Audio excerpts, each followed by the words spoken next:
Smart study campus 2024 দ্বাদশ শ্রেণী শিক্ষার্থীদের জন্য ইতিহাসের এমন একটি সাজেশন নিয়ে এসেছে যা তোমরা পরীক্ষার হলে প্রশ্নপত্রের সাথে হুবহু মিলিয়ে নিতে বাধ্য হবে।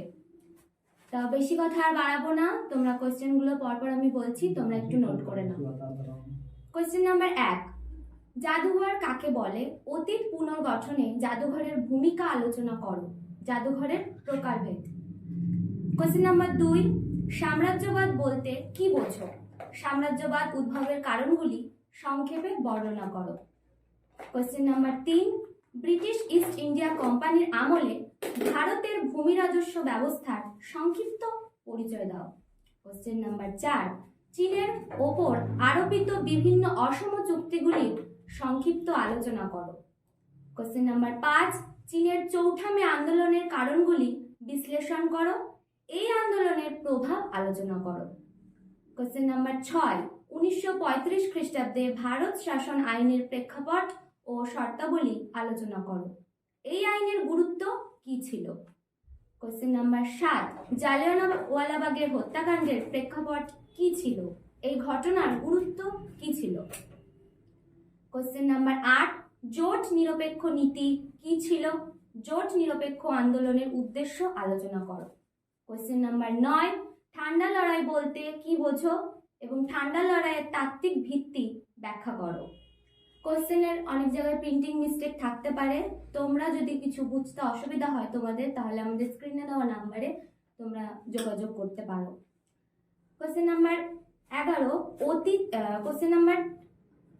অতীতকে স্মরণ করার ক্ষেত্রে কিংবদন্তি বা মিথ এবং স্মৃতিকথার ভূমিকা আলোচনা করো। কোশ্চেন নাম্বার 12, ঔপনিবেশিক সমাজে জাতি সংক্রান্ত প্রশ্ন ও তার প্রভাব আলোচনা করো। 13, নানকিং এর সন্ধি এবং টিএনসিএন এর সন্ধির মূল শর্তগুলি আলোচনা করো। কোশ্চেন নাম্বার 14, ঔপনিবেশিক ভারতে অবশিল্পায়নের কারণ এবং ফলাফল ব্যাখ্যা করো। কোশ্চেন নাম্বার 15, 19 শতকের বাংলার নবজাগরণের বৈশিষ্ট্য ও সীমাবদ্ধতা আলোচনা করো। কোশ্চেন নাম্বার 16, রাওলাট আইনের উদ্দেশ্য কি ছিল এবং গান্ধীজি কেন এই আইনের বিরোধিতা করেছিলেন? কোশ্চেন নাম্বার 17, ভারতবর্ষের স্বাধীনতা সংগ্রামে সুভাষচন্দ্র বসুর অবদান আলোচনা করো। কোশ্চেন নাম্বার 18, সুয়েজ সংকটের সংক্ষিপ্ত পরিচয় দাও। কোশ্চেন নাম্বার 19, পূর্ব ইউরোপের সোভিয়েতিকরণের উদ্দেশ্য কি ছিল? বিভিন্ন দেশের কি প্রভাব পড়েছিল? কোশ্চেন নাম্বার 20, দ্বি উপনিবেশিকরণ বলতে কি বোঝায় এবং এর সামাজিক, রাজনৈতিক, অর্থনৈতিক তাৎপর্য ব্যাখ্যা করো। অথবা উপনিবেশবাদ বলতে কি বোঝো, এর সঙ্গে সাম্রাজ্যবাদের সম্পর্ক নির্ধারণ করো। কোশ্চেন নাম্বার 21, ভারতে রেলপথ প্রবর্তনের উদ্দেশ্য ও প্রভাব আলোচনা করো। 22 নম্বর কোশ্চেন হলো, ক্যান্টন বাণিজ্যের প্রধান বৈশিষ্ট্যগুলি কি ছিল?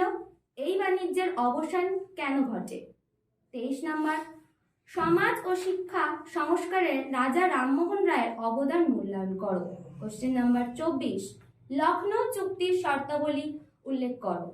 এই চুক্তির গুরুত্ব সম্পর্কে আলোচনা করো। কোশ্চেন নাম্বার 25, 1946-এর নৌ বিদ্রোহের কারণ ও তাৎপর্য লেখো।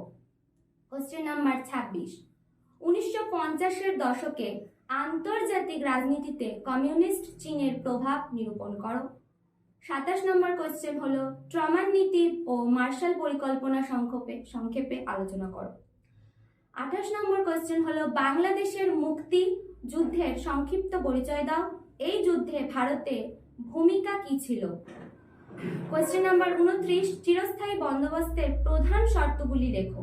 ভারতীয় অর্থনীতিতে এর প্রভাব কি ছিল?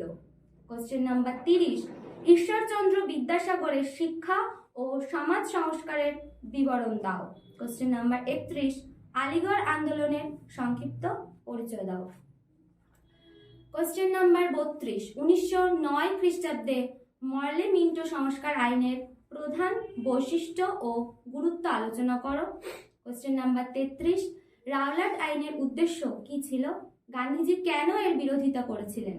কোশ্চেন নাম্বার 34, কোন পরিস্থিতিতে মিরাট ষড়যন্ত্র মামলা শুরু হয়েছিল? এর ফলাফল কি হয়েছিল? কোশ্চেন নাম্বার 35, হো চি মিনের নেতৃত্বে ভিয়েতনাম মুক্তিযুদ্ধের সংক্ষিপ্ত বিবরণ দাও। কোশ্চেন নাম্বার 36, ক্রিপস মিশনের প্রস্তাবগুলি কি ছিল? ভারতীয়রা কেন এগুলিকে প্রত্যাখ্যান করেছিলেন? কোশ্চেন নাম্বার 37, পেশাদারি ইতিহাস বলতে কি বোঝো? অপেশাদারি ইতিহাসের সঙ্গে পেশাদার ইতিহাসের পার্থক্য লেখো। কোশ্চেন নাম্বার 38, পলাশী ও বক্সার যুদ্ধের ফলাফলের তুলনামূলক আলোচনা করো। কোশ্চেন নাম্বার 39, 1943 সালের বাংলায় দুর্ভিক্ষের কারণগুলি কি ছিল? কোশ্চেন নাম্বার 40, ভারতের স্বাধীনতা সংগ্রামে সুভাষচন্দ্রের অবদান লেখো।